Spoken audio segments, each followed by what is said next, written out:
How a society views death tells us a great deal about how a society views life. We know by Nikon Canada. The Nikon Pronia 600i incorporates the advantages of the advanced photo system with all the features you've come to expect from a Nikon camera. The Nikon Pronia, ultimate simplicity, optimum performance.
How a society views death tells us a great deal about how a society views life. We North Americans do our best to deny death in a vainglorious attempt to remain forever young. In contrast, older societies such as those of France and Italy pay death its due by accepting what for all of us is unavoidable and inevitable. By extending a hand to death, Toronto photographer Pamela Williams discovered quite unexpectedly that she embraced life. Since 1990, Williams has been engaged in a bold and beautiful series of photographs of late 19th century memorial statuary.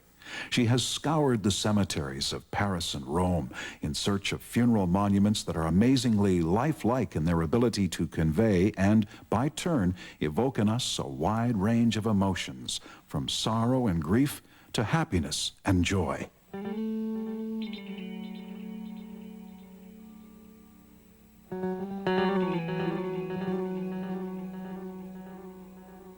When I was 10 years old, someone gave me one of those cameras, you know, those ones, the fold-out kind. I guess it was some kind of Kodak, and you weren't supposed to breathe when you took the picture. You know, you didn't bring it up to your eye. It was, you know, you look down through the viewfinder. And I remember, I think you got not many pictures on a roll, like 8 or 10 or something like that. And you weren't allowed to go more than closer than 4 feet, and I remember, you know, I thought, well, I don't know why you can't do that. So I tried going closer, and you actually could take pictures closer than that. Isn't that amazing? But that was when I started to do photographs, just for fun as a kid. I always did art, like I was always drawing, and so to me, photography was just another tool. You know, instead of a pencil, you had a camera. So I played with cameras.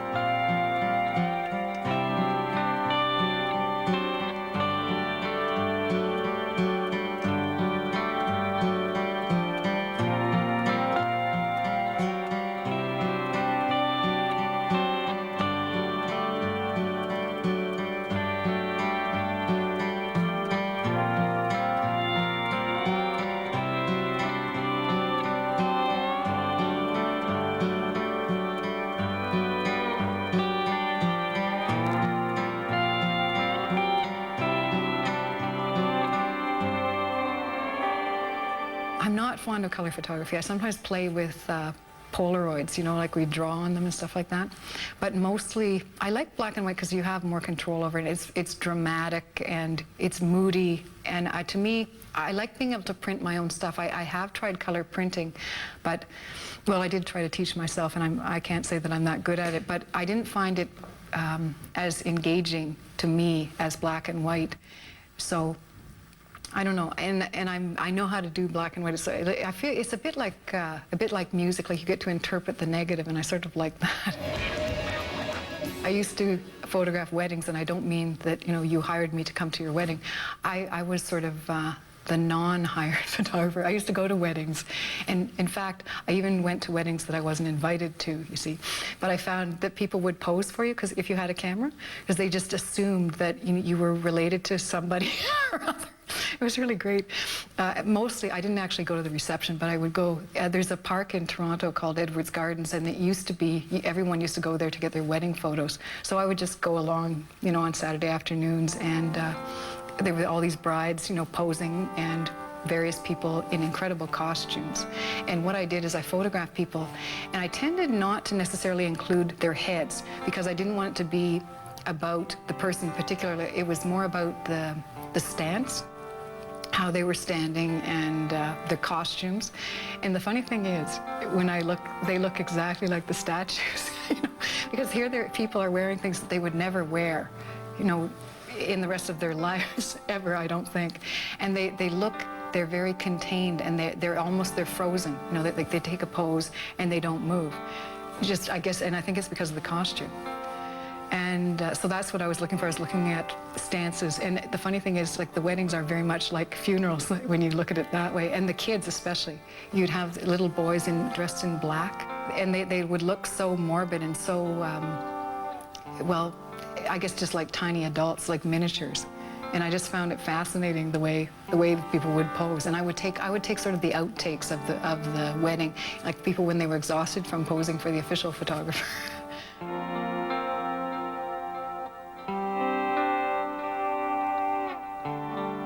I used to photograph feet.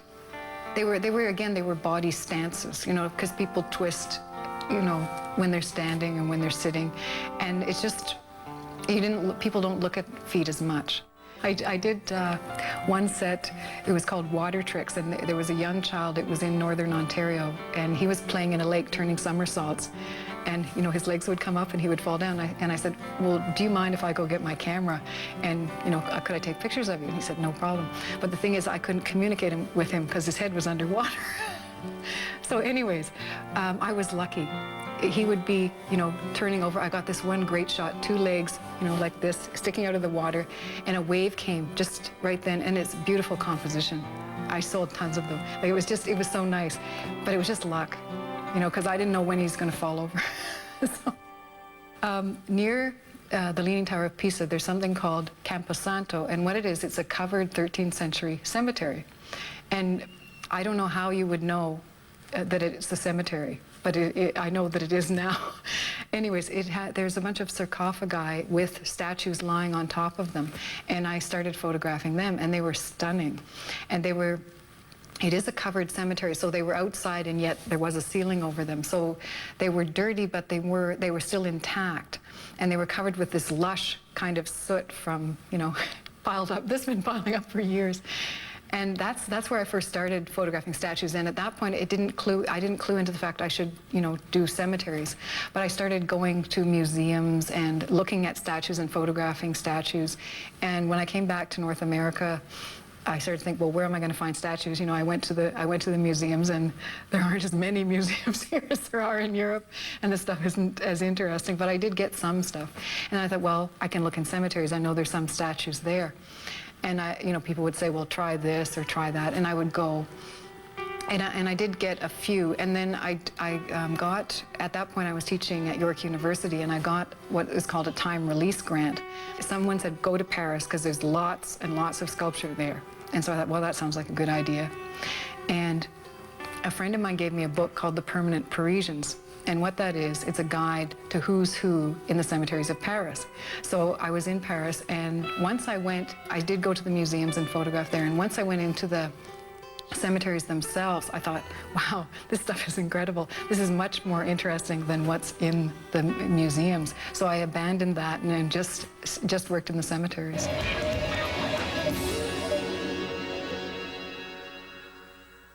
The paradox is fascinating. When Williams took pictures of people at weddings, a memorial to life, she found death. Meanwhile, when she took photographs of funeral statuary in cemeteries, a memorial to death, she found life.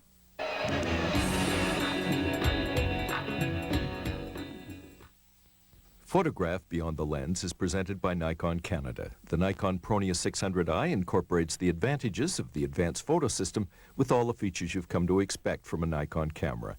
The Nikon Pronia, ultimate simplicity, optimum performance. Although Although the funeral statuary is inanimate, the natural elements of grit, soot, and dirt, aided by the stains and streaks of acid rain, transform the monuments into symbols of mortality. In turn, William's photographs, frozen moments in time, give testament to the passage of time, symbolizing the death that is integral to life. I've been hanging out in cemeteries since around 1990, okay? So it's taken me a while to do this series, and I'm still doing more.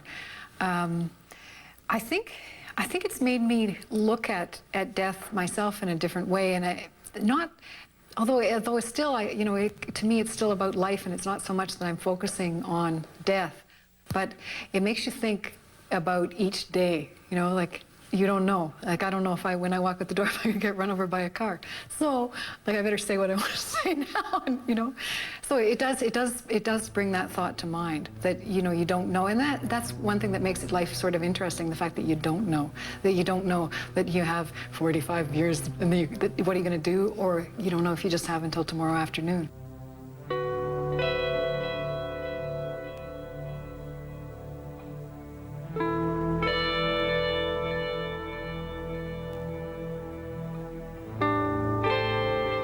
When I started photographing these statues, I wanted to know more about them, so I did actually do a lot of research. And I started to read about the way the French viewed death, and particularly in the late 19th century. And basically, it was okay to mourn, and in fact, you would visit the deceased on a weekly or even a daily basis, and you would go and you would maintain the tomb. And you would plant little gardens, and again, you'd have to go, and they still do that.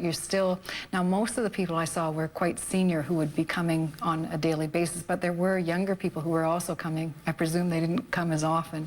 But a different relationship to the dead. Like, I think in North America, we bury someone and then it's over, it's done, and that's it. And you might, on occasions of, an anniversary of a death or something, you might occasionally go to the cemetery. But it's not like that. We seem to push death away. And I don't think we would think of even making statues that were so dramatic and that were mournful or anything like that, because we would think this was morbid, I think.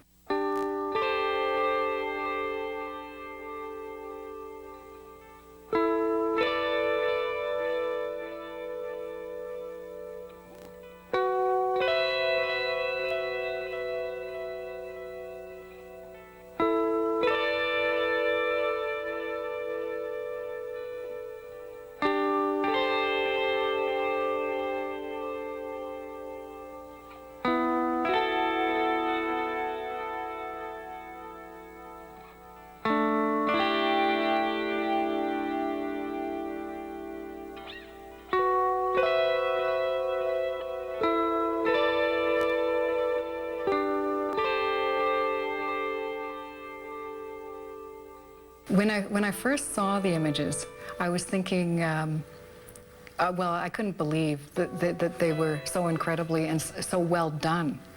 Because I wasn't, after seeing North American cemeteries, I wasn't expecting anything quite like this. But the thing that I found, there was a break between the church and the state in France. And I think this was something to do with the imagery. There was religious images. There were many religious statues. I tended not to focus on them. I tended to work with the non-religious ones. And they tended to be like a personal biography. So you would get, like, they even have people smiling. And it's more, I didn't even really think that I was dealing with death, because I was thinking I'm dealing with life. And that was what I noticed even in the statues themselves. Even though there are, like, grieving angels and things like that, there are many that are almost joyous. And I think maybe they were more like a tribute rather than, isn't this awful? Instead, this is just part of a life, I think.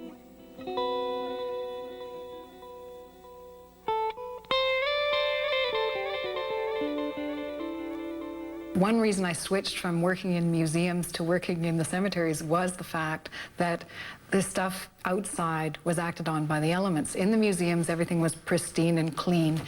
And if you're a photographer and you photograph marble, it's one of the hardest things to photograph. It's white on white. It's really difficult. Like you can lose a face. You might not even see it. Whereas these marbles that were outside, soot would adhere in the creases of the eyes and the nostrils and between the lips, and it would be like a shadow, and it would give depth where there wasn't depth. Some of the pieces that I photographed were relief sculpture, and they would actually look deeper than they were in reality. So they would look almost, as if they were in sculpture in the round, when in fact they weren't. And there was one that's in my book, and it's called Veil, and it's a marble woman, and she actually has a carved veil on her face. And the curious thing about her is the dirt has embedded only on the veil, so the veil is black and the rest of her is white. And I don't think she would have been as interesting when she was brand new as she is now with this black veil on her. It gives an eeriness to it, and it does, and I think it makes them look more real. With so much of life seemingly a combination of happenstance and accident, most of us have no idea of when we are going to die. This mystery of the unknown is a quality Williams accommodates in her photography.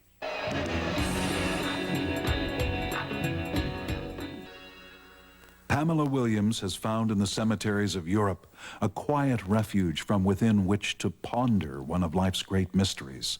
Away from the hustle and bustle of what passes for a living, she views life through the serenity of death. That her photographs are emotionally charged should not be surprising. That they should be so undeniably beautiful is startling. The intimacy and tenderness they convey is intensely palpable. In terms of photography, I guess I'm what they used to call a straight photographer, okay? What I do is I do all my editing in camera. So I stand there and I compose until I get what I want. And, as I'm working with these images that can't move, so I have to, if they can't move, then I have to step over here or step over there to get, the right angle. One piece that's in my book that's called Aristocrat. Now she was jammed between a whole bunch of really high tombs, and I could barely get a tripod in there, and it was totally wedged. And I had photographed her before, and it had been one of those bad experiences where I got a hair stuck in my shutter, and I ruined the whole roll, and so I didn't actually get her. So I actually shot a whole roll of her from different angles. So you play a bit, and a lot of it you're going to throw out, but you'll get some good stuff. If you look at my work, I ended up photographing mostly women, although I did photograph men, but they tended to be sitting there very rigidly, and it was very military. But the women, they were wearing these long flowing draperies, and the poses were so dramatic, and they were very romantic.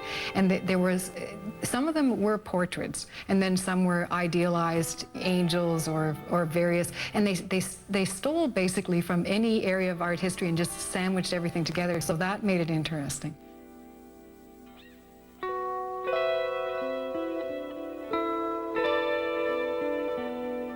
One piece is called Cameo, and it's not quite a profile, but almost, of a little girl. And she's surrounded by black and sort of rough-hewn. She's a marble, and it's rough-hewn around her.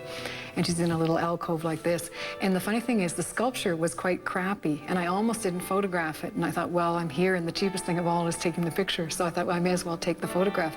And the actual photograph is more interesting than the original sculpture.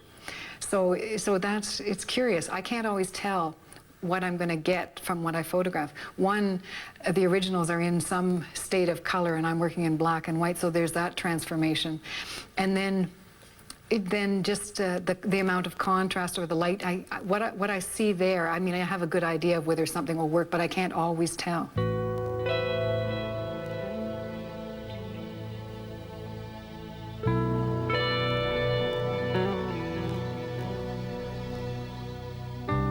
When I was photographing the statues, because they are statues, they have tons of texture, and then they have all this dirt on them.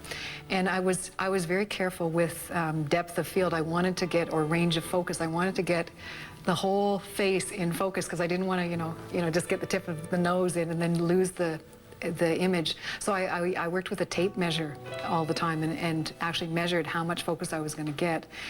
And I was interested in the texture of the pieces, and so, you know, I did include that in what I was photographing.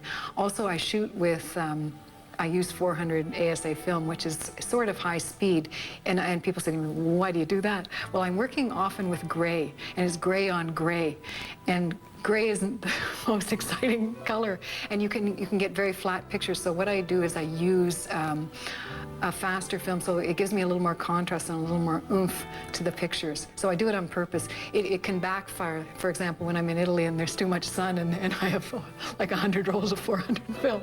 But you know, you do what you can.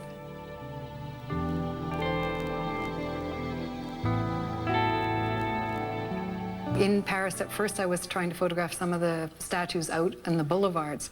And if you've been to Paris, it's very busy and it's very noisy. And you know, you have to concentrate to take a photograph. And meanwhile, you could get run over by a car. But actually, the cemeteries, they are tranquil. You just can't believe you're in the same city. It's like you walk through the gates and all of a sudden, this quietness. And even the people, even the tourists that are there, there's sort of, I don't know whether it's respect or whether it's just sort of awe.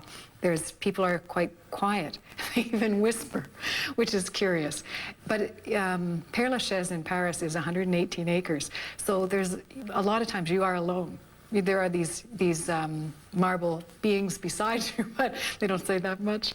But no, you are. It is very quiet, and it helps concentrate. Helps you to concentrate, and I think it makes for nicer a working condition because you don't have the thought of thinking, okay, who's behind me? What's going to happen? You know, because you just don't have that freedom when you're thinking about something else happening around you. So I think it's a great place to work.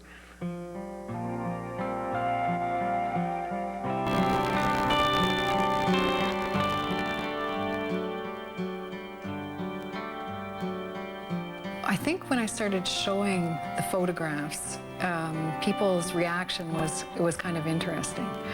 I actually had people turn up at the galleries because someone that they knew had just died, and they actually found the images very comforting, which surprised me because I wasn't really expecting that kind of reaction. And yet, in a way, when the statues had been originally made, that was the idea. The statues were looked on as, let me see, sort of, they weren't necessarily a representation of the deceased, but they were somewhere that the living could go to commune with the dead. So they were supposed to be something that was kind of comforting. But it hadn't occurred to me that, you know, that people would feel this about the photographs, because this is like 100 years later. And I had quite a range of people come, and I was surprised that it seemed to interest people right from, you know, teenagers right up to senior citizens, and that really surprised me.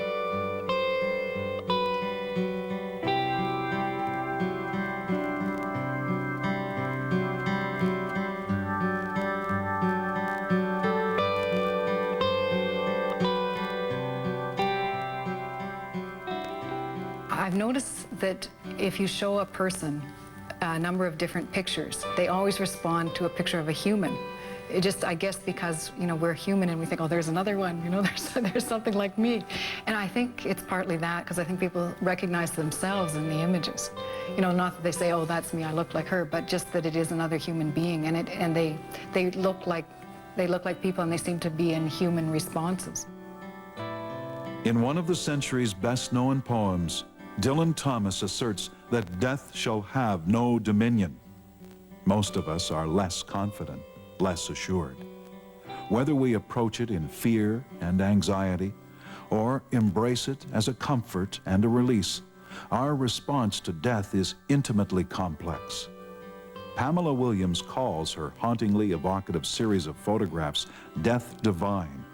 She also refers to the series as a romantic tribute to death. Granted, there is a sense of the forbidden fruit about the photographs, but there is also a profound sense of the divine, if by this we mean an affirmation of the sacred. In her photographs of death in life and life in death, Williams records the paradox we all carry within us. As such, the series is as much a tribute to life as it is to death.